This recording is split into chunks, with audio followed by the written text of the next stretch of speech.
सभी विद्यार्थियों का पुनः आपके अपने इस YouTube चैनल में बहुत बहुत स्वागत है। आज के इस वीडियो में हम बात करेंगे जो जिला समान परीक्षा आयोजित की जा रही है। प्रत्येक जिले का अपना अलग पेपर है क्योंकि ये जिला समान परीक्षा है और अर्धवार्षिक परीक्षा 2022-23 के हिंदी अनिवार्य के पेपर कक्षा 12 के पेपर को हम देखने वाले हैं। ये झुंझुनू जिला, जी हाँ, जो झुंझुनू जिला है उस झुंझुनू जिले का ये पेपर है और इसी पेपर को आज हम यहाँ हल करेंगे। क्योंकि बहुत सारे जिलों में हिंदी अनिवार्य के पेपर अब होंगे तो आपको इस पेपर से बहुत मदद मिलेगी। अंत तक वीडियो देखिए। इस पेपर की PDF मैं टेलीग्राम चैनल पर भी उपलब्ध करवा दूंगा, आप वहाँ से भी इसको ले सकते हैं। ध्यान दीजिए, सबसे पहला प्रश्न यह आया है कि जो अपठित काव्यांश है उसको पढ़ करके उत्तर देने हैं और ये अपठित काव्यांश है भारत देश के बारे में, प्राकृतिक रूप से जो भारत संपन्न है उसके बारे में, मनमोहिनी प्रकृति की जो गोद में बसा है, सुख स्वर्ग सा जहाँ है वह देश कौन सा है, जिसका चरण निरंतर रत्नेश दोहरा। ये इस तरह से आप इसको चित्र पढ़ें और समझने की कोशिश करें।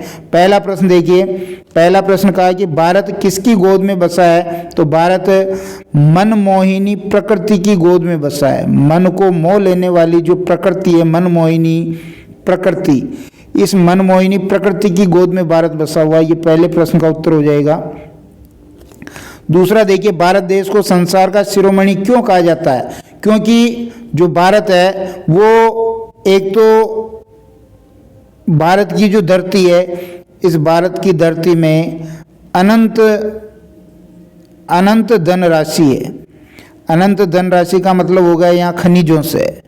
अनंत धनराशि का मतलब खनिजों से है और ये प्राकृतिक रूप से संपन्न है। प्राकृतिक रूप से संपन्न है। प्राकृतिक रूप से ये जितना संपन्न है उतना कोई भी देश नहीं है। और शिक्षा और दूसरे धन धान्य में भी ये दूसरे देशों से आगे, इसलिए इसको संसार का शिरोमणि कहा है। सोने की चिड़िया इसलिए तो कहलाता था ये। अनंत धन से कवि का क्या आशय है? अनंत धन का मतलब हो गया यहाँ, अनंत धन से कवि का क्या आशय है? अनंत धन का मतलब हो गया खनिज। जो धरती के गर्भ में जो छिपे हुए खनिज हैं उनको अनंत धन का। ये देखिए, जिसकी अनंत धन से धरती भरी पड़ी है, यानी खनिजों के लिए आया है। फिर आगे देखिए, कविता का सार अपने शब्दों में लिखिए। सार लिख देना है क्योंकि प्राकृतिक रूप से जो संपन्न भारत देश के बारे में यहाँ वर्णन किया गया है कि नदियाँ बहती है, प्राकृतिक सूर्योदय, धूप, खनिज संपदा और मन को मोह लेने वाला जो खुशनुमा एक वातावरण है, पर्यावरण है, वो भारत का है। इसी प्रकार सींचा हुआ सलोना से क्या तात्पर्य है? यहाँ जो धरती पर जो नदियाँ बहती है, नदियों का पानी है, नदियों के पानी से सिंचाई होती है धरती की। कहने का मतलब यह है कि भारत की भूमि पर इतनी नदियाँ हैं कि वो इसको सींच करके एक सलोना सुंदर सा रूप दे रही है। तो नदियों के बहने से और नदियों की उपलब्धता का यहाँ जिक्र किया गया है। इसके बाद देखिए, अपठित गद्यांश था। अपठित गद्यांश के उत्तर लिखने थे और ये आज हमारा देश स्वतंत्र है, ऐसा ये एक गद्यांश था जिसमें शक्तिशाली सेना की आवश्यकता के बारे में बताया था। प्राचीन जो अपने गुरुकुल थे उसमें वेद शास्त्रों की शिक्षा के साथ साथ अस्त्र शस्त्र की शिक्षा भी दी जाती थी। ये सारी बातें इसमें आई है। तो देखते हैं पहला प्रश्न, गद्यांश का उचित शीर्षक लिखिए। तो गद्यांश का उचित शीर्षक क्या हो जाएगा कि शिक्षा के साथ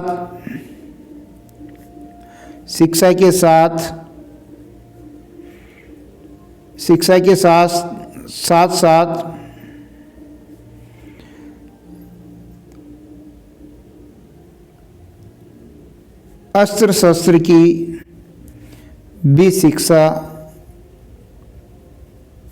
हो, या फिर यूँ कह सकते हैं कि शक्तिशाली सेना कैसे बने, इस प्रकार का ये शीर्षक हो जाएगा। प्राचीन काल में आश्रमों में शिक्षा कैसी दी जाती थी? तो वेद शास्त्रों के साथ, यहाँ मैं बता देता हूँ, देखिए यहाँ आया ये कि वेद शास्त्रों के साथ अस्त्र शस्त्र की शिक्षा दी जाती थी, ये इसका उत्तर हो जाएगा। उसके बाद देश की स्वतंत्रता की रक्षा कैसे संभव हो सकती है, तो देश की स्वतंत्रता की जो रक्षा है वो शक्तिशाली सेना के द्वारा ही संभव हो सकती है। जो है इसने कहा कि एक शक्तिशाली सेना की आवश्यकता है, और वो शक्तिशाली सेना या जो विद्यार्थी वर्ग है, विद्यार्थी वर्ग में देश सेवा की भावना दृढ़ हो तो देश की सेवा संभव है। इसी प्रकार देखिए भविष्य के लिए बड़ी तैयारी कैसे कर सकते हैं, तो भविष्य के लिए बड़ी तैयारी हम कर सकते हैं कि विद्यालयों में देश सेवा की भावना दृढ़ की जावे तो हम भविष्य के लिए बड़ी तैयारी कर सकते हैं। इसके बाद देखिए सैनिक शिक्षा से किन गुणों का विकास होता है, तो सैनिक शिक्षा से सेवा, तत्परता, परिश्रमशीलता एवं निर्भयता के गुणों का विकास होता है। इसके बाद देखिए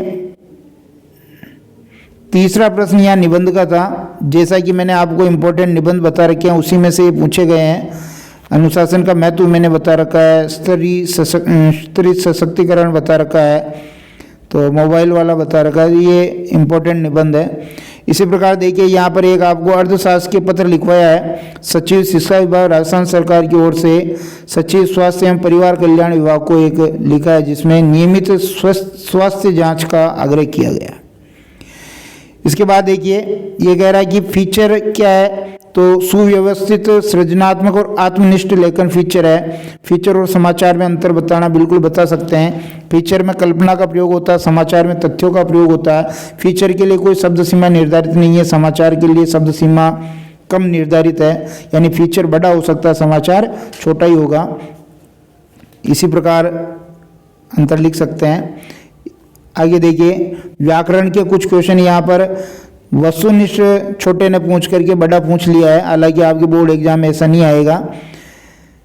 कहानी एवं नाटकों की समानता बताने वाले तत्वों का उल्लेख करना बिल्कुल कर सकते हैं। देखिए एक तो दोनों में कथानक होता है, दोनों में पात्र होते हैं, दोनों में पात्रों का चरित्र चित्रण होता है, और दोनों में देश काल और वातावरण होता है, देश काल और वातावरण होता है, दोनों में संवाद भी होते हैं।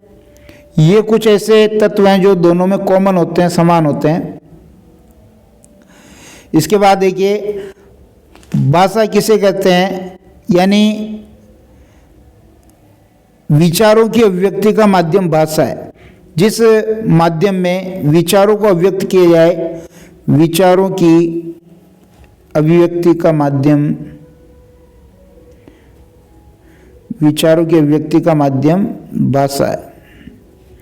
अर्थात वह माध्यम जिसमें मनुष्य अपने विचार प्रकट करे भाषा कहलाता। भाषा के प्रकार दो हो गए, एक तो मौखिक भाषा और एक लिखित भाषा।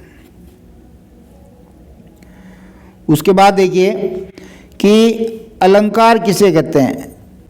काव्य शोभाकरान धर्मान अलंकारान प्रचक्षते, यानी काव्य की शोभा बढ़ाने वाले कारकों को, ये बाहरी कारक है, काव्य की शोभा बढ़ाने वाले कारकों को अलंकार कहा गया। काव्य की शोभा बढ़ाने वाले तत्वों को अलंकार कहा गया। ये भी अलंकार दो प्रकार के हैं, एक तो शब्द अलंकार और एक अर्थालंकार।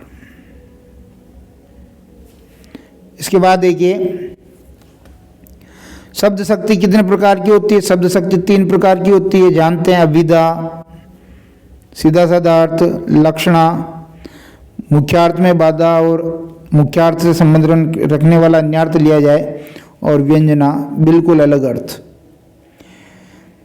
इसके बाद देखिए ये एक सप्रसंग व्याख्या करनी थी, जो प्रसंग में आप बिल्कुल प्रसंग लिखेंगे, संदर्भ लिखेंगे, व्याख्या और विशेष भी लिखेंगे।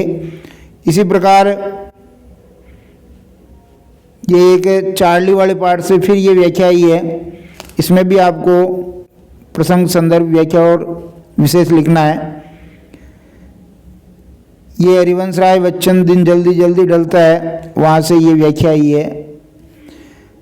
इसी प्रकार तुलसी वाले पाठ में से जो कवितावली है उसमें से ये व्याख्या आई है, कवितावली के कवित से। एडमिशन का मतलब प्रवेश, ये दो पारिभाषिक शब्दावली हैं। और पोर्टफोलियो का मतलब हो जाएगा आपके, एक तो पत्रादान कह सकते हैं या फिर दस्तावेजों का संग्रह, दस्तावेजों का संग्रह। इसी प्रकार आगे देखिए 13वां प्रश्न है, जो पहलवान की ढोलक कहानी है, पहलवान का चरित्र चित्रण करना, बिल्कुल अदम्य जिजीविषा वाला, कभी हार नहीं मानने वाला, और किस प्रकार उसने ढोल को अपना गुरु बनाया और जो उसकी कमजोरियां थी उसको अपनी ताकत बनाया, ये इसके बारे में लिखेंगे। सीरीज की तुलना अवधूत से की है तो ये भी लिखेंगे, किस प्रकार वो विपरीत परिस्थितियों में भी अडिग खड़ा रहता है, ऐसे ही भाव वाला उत्तर लिखेंगे।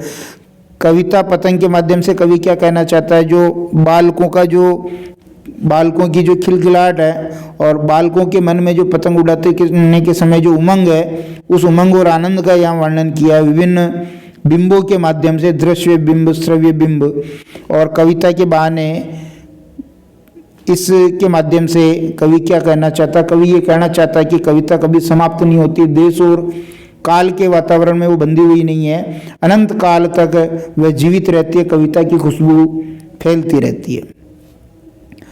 इसी प्रकार देखिए 15वां प्रश्न था, कुंवर नारायण का आपको कवि परिचय लिखना था या फिर जैनेन्द्र कुमार जो लेखक है उनका लेखक परिचय लिखना है।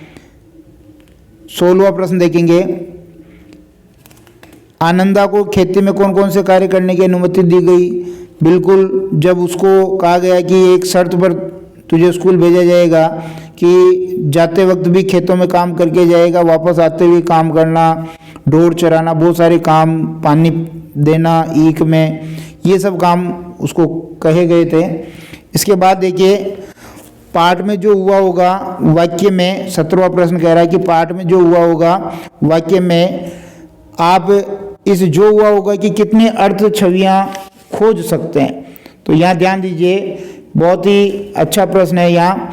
एक तो देखिए यहाँ पर जो यशोधर बाबू के गुरु थे किशनदा, तो उसके संबंध में आया, तो एक उसके संबंध में का मतलब जो हुआ होगा, मतलब एक तो उनकी मृत्यु हो गई होगी, एक तो ये आया कि उनकी मृत्यु पता नहीं किस कारण से हुई, ये क्योंकि शादीशुदा थे नहीं, एक कि जो हुआ होगा मतलब घर परिवार नहीं था तो बुढ़ापा जो बड़े संकट में निकला होगा, बुढ़ापा संकट में निकला होगा,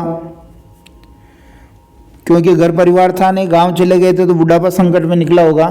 तो ये अर्थ हम खोज सकते हैं। इसी प्रकार देखिए स्वयं कविता रच लेने का आत्मविश्वास कवि के मन में कब आया, जो आनंदा था उसको कब पता चला कि भाई वो आत्मविश्वास से कविता लिख सकता है। तो ध्यान दीजिए यहाँ पर सबसे पहला तो था कि जो उसके शिक्षक थे, शिक्षक नैवा सौंदलगेकर जो मराठी शिक्षक थे, एक तो इनका मार्गदर्शन मिला और एक जो उसका सहपाठी था उस सहपाठी का सहयोग मिला, और जब वो बार बार उसका जो है अभ्यास करने लगा तो उसे विश्वास हो गया कि वो भी कविता लिख सकता है।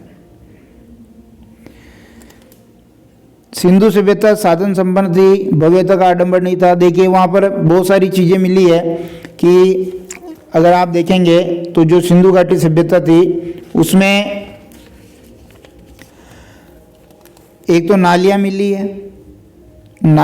है, स्नानागार मिले हैं, नालियाँ मिली, स्नानागार मिले हैं, सड़कें कुएं मिले हैं, कुंड मिले हैं। तो ये सब चीज़ें बताती है कि वो साधन संपन्न थी, लेकिन भव्यता नहीं थी, यानी एक तो महल नहीं मिले वहाँ और प्रासाद नहीं मिले।